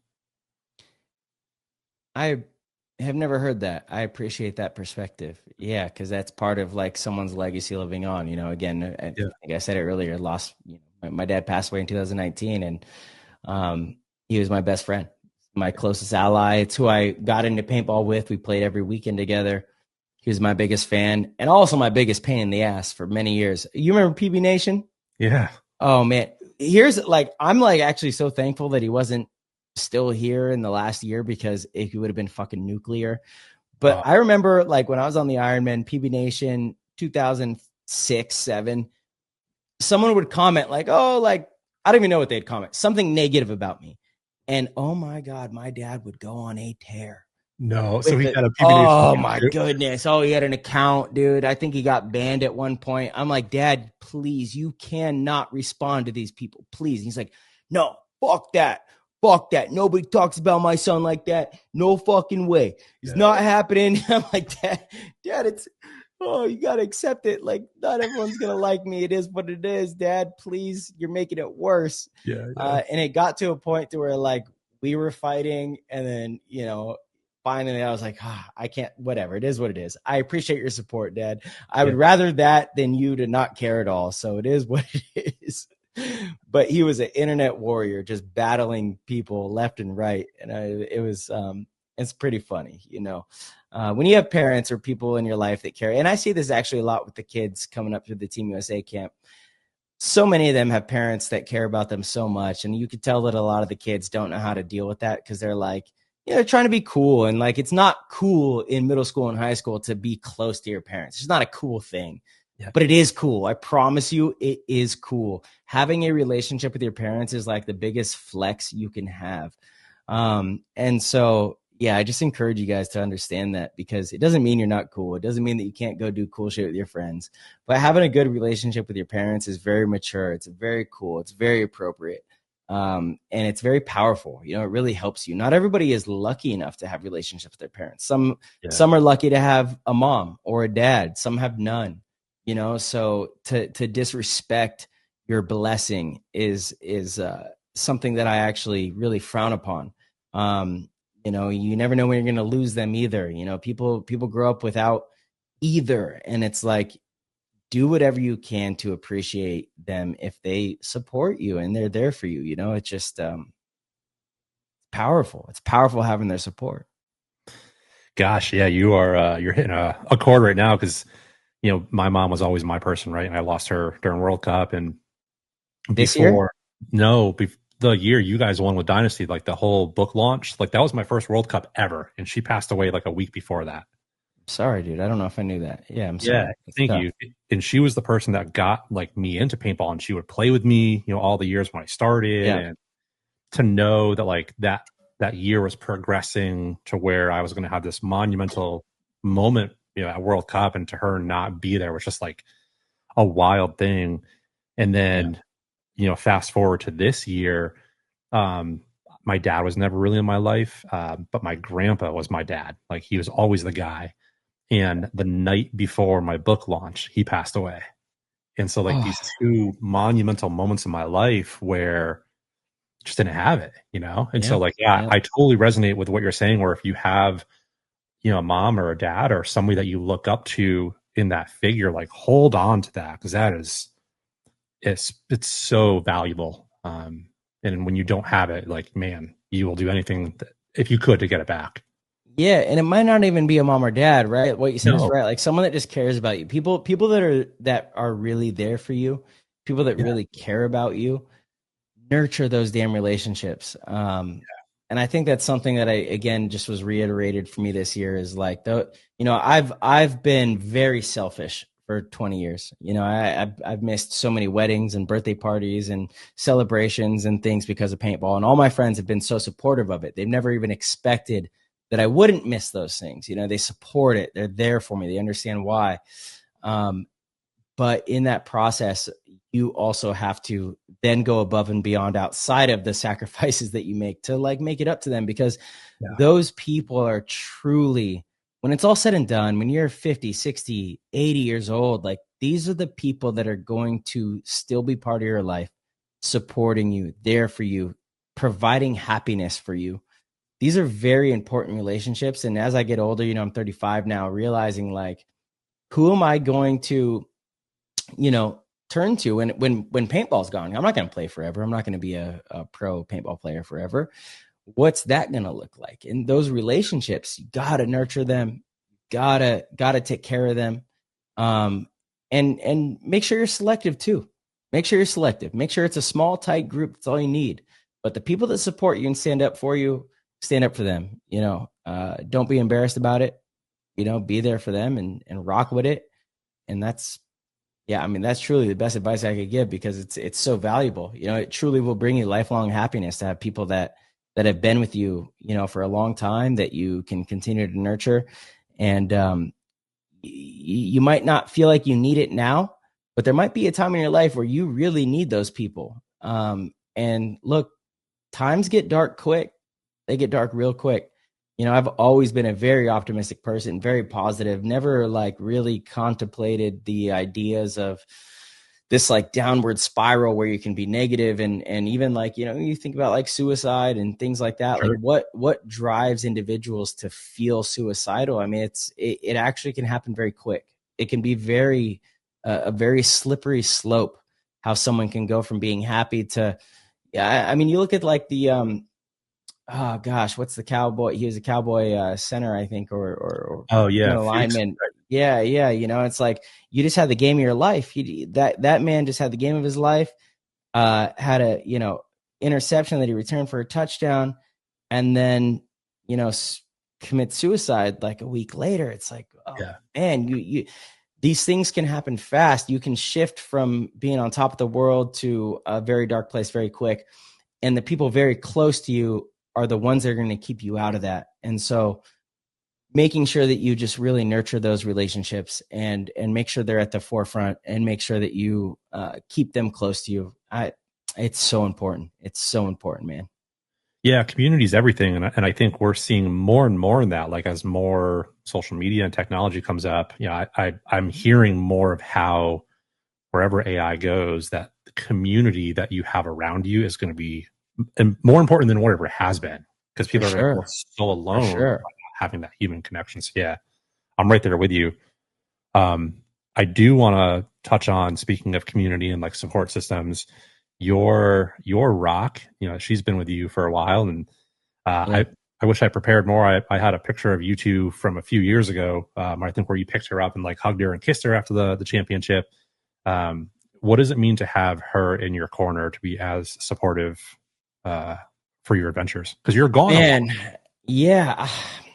I mean, look, I was someone that for a long time didn't want to be in a relationship, because I live a life that's very difficult to be in a relationship. I'm gone, especially before COVID, and we met right before COVID. Before COVID, I was gone. I'm in Australia 4 weeks a year, Europe 4 weeks a year, South America 2 or 3. All over the US 5, plus practices, plus clinics. Like, I just am not home. I'm not around. And it was a lifestyle that I loved, that I enjoyed, that I appreciate. I did 10 years of that life, like over 2 million miles on a plane. It's like so much travel and experience and being gone that I wasn't looking for a relationship, period. Yeah. And, I met her and she, she just stayed persistent. Like, I told her from the beginning, like, I don't want a relationship. It's just not what I want. So if you're down for something casual and we can, I'm not home that much. I can't provide you that much. Like, it's, I can't do as much for you as you might need. And man, she just stuck around and was always there for me and made everything better rather than worse. There was like, you know, no fighting, no BS. It's just all peace. And so as the years went on, I was like, it just doesn't make sense to not be in a relationship with you. It doesn't make sense, you know, like you make my life better, which is a very fortunate place to be in. And I think that's something interesting too when you're dating. Like, if you feel like you need a partner to be happy, then you're probably not ever going to find the right partner. But I just didn't feel like I needed that to be happy. I was already happy. And then I found someone that magnified that. And so, she's been amazing. I mean, she's such a great supporter. She watches every single game. Even she watched all of our, if I was in Australia, she watched every game. If it was at 2 a.m., she would wake up and be watching the games and commenting. That's and, awesome. You know, right afterwards, like, oh, babe, you know, it was a great this, great that. She's a surgical tech, so she's in the operating room a lot. And like, she'll have the webcast on in the operating room with her workers. You know, she watches every single match ever and is incredibly supportive. And it's helped me mature in many ways too. Cause I'm like, oh wow, you can have this type of relationship where she has actually respected what I need to do and sacrifice to be who I am in paintball. And she tries to make that better rather than take away from it. And it's kind of an irreplaceable thing, you know? And that makes me love her more and more each day. You know, the fact that she just understands I'm in this phase in my life where I want to maximize my abilities as a player, and she wants to do whatever she can to also help that happen. It's like really impressive to have a, you know, young woman that understands that. So, it's funny too. This fucker, she's been to 3 events and we've won all 3 that she's in. She's been to 2 World Cups in Vegas. And so she's like, oh, I got to go to all of them. And I'm like, no. We can't overdo it. You know, we can't overdo it. But yeah, she's certainly been a lucky charm. She was there at 2023 World Cup, which was the first tournament she ever came and watched in person, which obviously to me is like one of the most special events of my life, you know, to be able to have the success we had there. And then, she came to Vegas the year after we won that, then didn't come all year. And then she comes to World Cup this year and we win. So it was like, oh, crazy. And especially for her, right? Because like we see this side of the screen of everything that you went through this year, but like she sees the real side of like all the stuff that's happening. And so for her to also be there in that moment when you win, like it's got to be such a surreal feeling for both of you. Bro, for sure. I mean, Dan, like more than anything, I kind of feel bad what she went through during all this, because she was receiving crazy messages. I mean, literally one of the messages like, we're going to kill your Nazi boyfriend and rape you. Like, how do you say that to someone? How do you, because you're so mad that someone is doing something that you think that you're going to send a message like that to someone? How does that make you better? I don't know. Doesn't make sense to me. It's crazy. It's absolutely crazy. So yeah, you know, like her support through everything was really appreciated and really meaningful. And obviously, you know, a huge part of like, again, our relationship, you know, it's just really strong. Yeah. Thanks for opening up about this. Cause, I did an episode with my wife earlier this year, and like I still get messages to this day from people, current pros, of like how impactful that was. Cause like we talked about the struggles that we had where, you know, I would walk through the events and like people are stopping me, like asking me for pictures and autographs and like, hey, Shellda, you must be Mrs. Shellda. And like, we almost have this persona that like we're a celebrity in a way. And like the partner or your spouse is like off to the side. And it's really hard for them to go through that if they don't understand. And so I think by having a good support system, it helps you do your craft, helps me do my craft. Have you seen any of that like on the pro scene or just in general of, you know, what advice would you give to like? Oh, dude, I've seen this so much. With whether it's kids that I've coached coming up or other pros, I have seen them allow their relationship to completely derail their performance. And I've just never understood that. You know, even like years ago, you know, I was in a relationship that was a little more toxic, But it was funny. It was like, and Mouse, we were on the same team at the time. We were on the Ironman, and he would be like, dude, how are you still playing well after what you went through last night? Because we'd always room together, and he would hear the fight. But like the fight would be so simple. I'd be like, okay, you're giving me shit. I'm so sorry. I'll talk to you Monday. Period. Like I'll talk to you Monday. I'm my focus is here right now. And you think that I'm doing some other stuff. Like, no, we're not going to do this. My priority is this. Again, go back to compartmentalization. Yeah. And so that obviously wasn't good for relationships. So then I would just hang up and not respond until Monday, you know? But at the same time, I think that's important. Like, and I did the same thing with, you know, Sahara. I'm like, look, this is my priority. This is my life. This is like, you know, I need you to understand this. It's so funny when I'm gone, we don't even talk on the phone. Like we'll text each other good morning and good night, you know, and she'll watch games and be like, oh, babe, that was great. I'm like, oh, I love you, you know, this and that. But it's good morning, good night. She doesn't expect like a phone call and a conversation of like, you know, how the day went. And she gets it. Like our days as professional paintball players at tournaments, there's no fucking time. Yeah, it's insane. Bro, it's insane. There's no time. There's games from 8 a.m. until 5 p.m. And then there's laundry, there's team meetings, there's dinner, and you're trying to go to bed at around 9:30 so that you can get up early. Like, there is no time. We're not sitting around at the fucking water park, you know, like relaxing and drinking pina coladas. Yeah. And that's what I think a lot of people don't understand. And I think a lot of people struggle to like set those boundaries with their significant other. And it leads to problems. I've seen that. Yeah. Oh man, I've seen so many problems over the 20 years, period. But again, like that was something that early on I said, I'm like, if this is going to be an issue for you, I get it. We're not right for each other, but oh man, she's the best. She just fully supports, like to, you know, not feel guilty for not like, you know, checking in every hour or doing stuff and just knowing that she's just there supporting. It is powerful, man. It really is. And it's something that I had never experienced in all my dating before. And it's one of the reasons that I've just been so, you know, like loyal and happy and like, no, this is all you can ask for from a relationship. You know, she gets it. You know, she's a fan. She loves paintball. Actually, she knows the team. She knows the players. So yeah, it's you know, I guess in that regard, I'm lucky, but I also think for everyone listening, like you can kind of set the tone. Like it's up to you. It's up to you. If you set the tone of like each event, you got to bend over backwards and do all these hoops.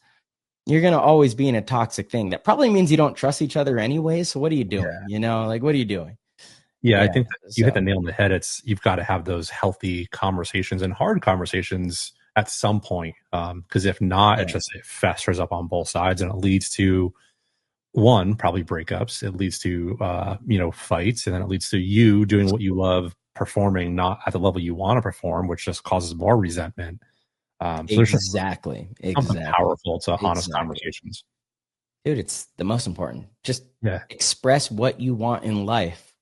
And you usually get it, but when that's like it's it's wild.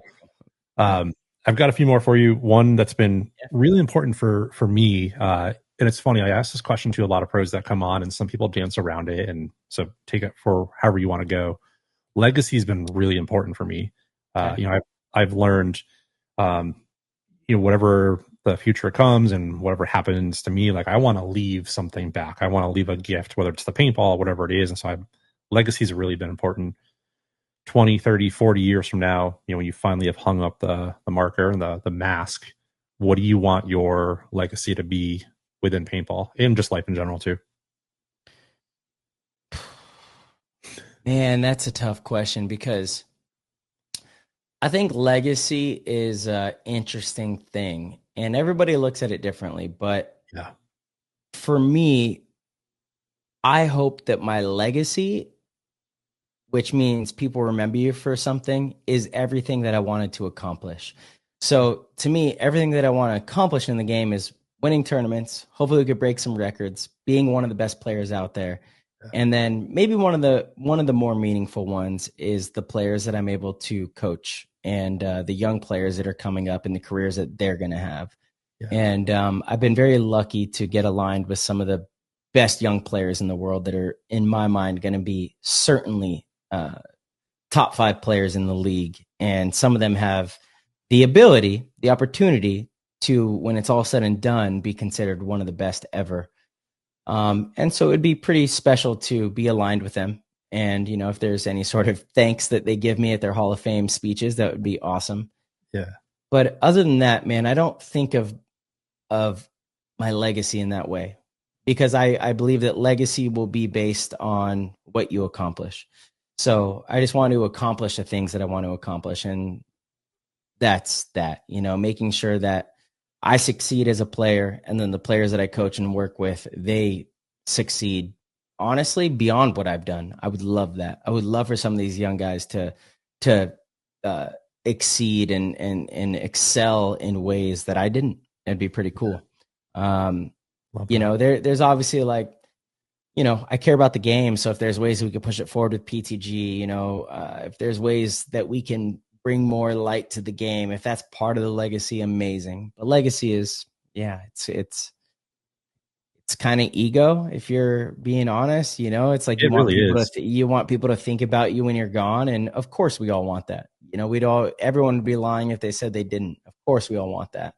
But it's, yeah, my process for that is, if I accomplish the things that I want to accomplish, then the legacy will be there. Yeah. So thank you for that, because that's, the more I've gone internal and, like, I've done a lot of internal work, the more I've realized, wow, this is actually something ego driven. And the more it's actually, if I just do the things that I want to do and the things that I want to accomplish, that'll naturally happen anyways. Exactly. 100%. So it's just always interesting to hear how different people look at it. Some people, like, I don't want to talk about it. Like, people will decide my legacy, and some people are, I just want to put my foot forward every time, and then it'll happen, of course. People put the cart before the horse, you know, they're like, oh, I want this legacy. Well, what does that even mean? What does that even mean? You know, I have all these goals that I want to accomplish in the game, and that's it. And then if people remember that, that will be the legacy. Yeah. What about, like right now, if you look back at your career, what's one of the things that you're most proud of? It's hard not to say this World Cup, honestly, just given the reality of what the story would have been if we didn't win, not only with the roster we had, but the year that I had, and being let go from Impact and all that. It's pretty hard. You know, you talk about legacy, like, that feeds into it big time. So if we wouldn't have had a victory this year, that narrative is an entirely different thing. So as far as, like, being proud, I know what it took from myself. I actually don't know that I can recall another tournament that I worked harder for. I've worked hard for tournaments my entire career, like, incredibly hard. This year was crazy. And actually, I shared this in the GOAT meeting. I'll share it with you. It hasn't been made public at all, but I, right after Texas, I literally wrote down, I had a map every single day.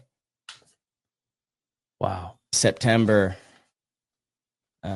October, and November of my workouts that I was going to do every single day, the drills, what days I was going to do drills every single day. And then in the final, you know, November, I literally wrote down on Thursday, Friday, Saturday, Sunday, win. And then Monday I have champ put there, that when I got home, I was so happy to circle the champ. Yeah. Well, and all the other ones, but, like, this one, I Mouse as well, you know, and again, he's part of the he's a big motivator, but we worked really hard for this one. So it was it's hard to say that this wasn't one of the more memorable ones. There's been so many memorable ones too, like my first World Cup in 2007 and winning with the Ironman. I had a huge moment, you know, winning a one-on-one against Kirill. It was a long one-on-one. We were picking paint up off the ground. That was, like, I'll never forget that. I think that really propelled me in my career and, like, gave me a lot of confidence to be able to approach those situations. And at that time too, World Cup was nuts. Is that wide world of sports? You had stands on the backside. So right now the way World Cup is, you have the pits on the backside. Yeah. You had stands on the backside, on the side, and the other backside. It was like, you know, it was an arena. It was an arena. And it was like, when I made that shot on Kirill, the explosion from the crowd, like I've never experienced that since. Like it was unbelievable. That was a big moment. What Tyler and I have done with PTG has been a big moment. And then honestly, I think like seeing maybe one of the most fulfilling things where I like truly like my heart was fucking melting is the first year watching Team USA, the U19s kids win, because the stands were packed. It felt like that World Cup that I was in 2007 in Europe. Everyone's chanting and you know, going for the other team. Obviously, USA is the enemy over there. And for the team to overcome that and win was like, and for me to see the kids experience that, young kids, 16, 17, 18, experience that was special. That was truly, like, to this day, I'm so thankful for Anthony and Lori for giving me the opportunity to do that and putting their faith in me to do that. I mean, that gives me the chills. That was incredible. It really was, watching them experience that. And even me, like in that match, I was so nervous coaching. Oh, yeah. I was like, bro, it felt worse than me playing in the World Cup finals. I was like, what? It was so nervous. And then, it was a tight game, and to see them like overcome and succeed in that environment was very special. So yeah, there's a few. It's hard to pick one, man. It really is. It really is hard to pick one. Yeah, but the cool thing about having a few is wherever you are in life at that time, it seems like that moment suits where you are, and like you've learned and built from those to have more moments. Yeah, no, absolutely. Yeah. And Marcello, this has been honestly one of the podcasts, like when I started this journey now, literally a year ago, almost to the day, like I've had in the top, 1, 2, or 3 that I've wanted to sit down and record with. So I'm glad we waited until the end of the year, because obviously the story was a little different. I had to, brother. Like I said, I turned so much off this year. Even our own show suffered because of my own abilities. Like I really just had to compartmentalize things. Like if I tried so hard to just not be involved in paintball while also being involved in my craft. Yep. It was a weird place. I've never been there before, but I had to do it this year. It really was. And so like, a lot of, even at events, being mic'd up and doing things like that, I was like, no, I just don't want any part of it right now. I just need to really just need to keep myself in this little like space, this little space. I need to keep my space. But yeah. Yeah, it's almost like you have to unplug to plug in a way, if that makes sense. Yeah. So yeah, it's been one I've been looking forward to. I have a closing tradition on my podcast where it's question for the next guest. Yes, he knows. He's done his homework. Who's the next guest? So good question. Hopefully it's Mouse. So I might need your little push there. He's confirmed like a few times. He's like, yes, I'm in. I'm good. Yeah. I want to do it. He's seen the questions. He's all aboard. So maybe just a little text from you might help a little bit. But yeah. So you'll leave a question. Hopefully for him. The question for you is actually from Roderick Mitchell, who is an incredible guy, does so much for the league. And this is one that I just always love to know, and we kind of talked about it. But when you are listening to music at the field, what are like some go-to songs or artists that you pull from? No, sorry, good luck. Yeah, no, it's not something I could answer. I mean, it's literally such an eclectic, like, let me see. I could pull up and see what some maybe recent ones were. Yeah. But it is so different. I'm just going to go to a playlist that I know I had in 2023, because I know there was some music there. And just see like what the top ones are. Yeah, no, there's like one that, and the flute song from Russ was really good. Loved that one. Flute song from Russ. Truth by Edward Sharpe and the Magnetic Zeros. Okay. Actually, I won't play it because it might demonetize your channel, right? Yeah, let's not do that. Okay, yeah, okay.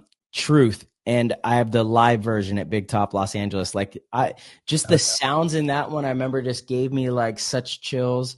I haven't listened to it in a long time, but yeah, I remember in 2022-ish, that was one of them. I'm telling you, music I'm really finicky with. Like Sure. Sometimes it's rap, sometimes it's folk, sometimes it is not consistent. Even like when I'm in the gym, sometimes I go through phases where like I need to listen to music so I get a good workout and I'm into it, and then other times like I just need to listen to a podcast, and other times I need to listen to nothing. So I'm very aware. And actually, you never asked this question, which in the list was, what did you learn about yourself this year? Yeah. But this kind of alludes to that, because I actually don't think that there's a lot about myself that I don't know. Like I'm very thoughtful in who I am. I do learn along the way, and like, I learn new information, but as far as like learning about myself, like I know what I like, I know what I do, I know what is happening to me and with me. Yeah. Now I make a lot of mistakes, and usually like I immediately realize, like, even if it's not a paintball mistake, but just like a mistake with individuals, with friendships, or a communication problem or a fight, I'm like, oh, no, you're in the wrong here. Like to a fault, I'm hyper aware. Right. And music is one of those things where it's like, I'm aware that just sometimes music just doesn't do it for me. Sometimes music is a huge distraction.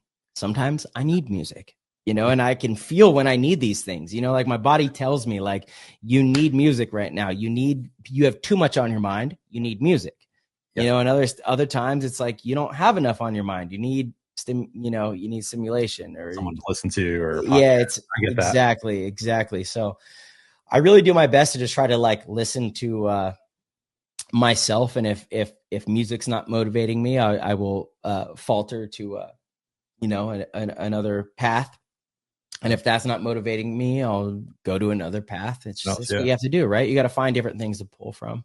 Yeah, it's adaptability, I think, and realizing that that's an important, okay thing to do, and you don't have to go back to the same well every single time. Totally. Love it. Great answer. All right. Hopefully the pressure is off, and hopefully put the pressure on Mouse. But maybe the question will be for him, and if not, it'll be for somebody else. And they've been all over. So I think so. I hope it's for Mouse. Well, he's going to listen to this. I promise you that. So he's going to know the question ahead of time. But for Mouse, I would love this, because he's viewed as one of the best ever, rightfully so, but he's also viewed as this like machine kind of angry player that is just in your face. He's going to bring it to you all the time. He's always motivated. He's one of the most athletic people in the league. So my question to him is like, what keeps that motivation for you? How do you keep that motivation day in and day out? We only have 5 events a year. So in between events, what keeps you so motivated to be so aggressive in the gym, working on your abilities, I guess? Because that motivation is something that's fleeting for so many people. And I know Mouse's answer, but I want the listeners to know. Yeah. Because it's fleeting. Motivation is fleeting for everyone. And for him, it has not been for 20 years. And that's why he is who he is, So, yeah, that's a good question. I want him to answer that, answer, how he finds motivation in dark times, and how he continues to find ways to be the best player in the league. Yeah, I think that's a question that I think a lot of people will, one, just be anxious to hear on how they can pull from that in some way and potentially use it for their own growth too. But just to hear somebody of his stature answer that question, I think is so powerful. Totally.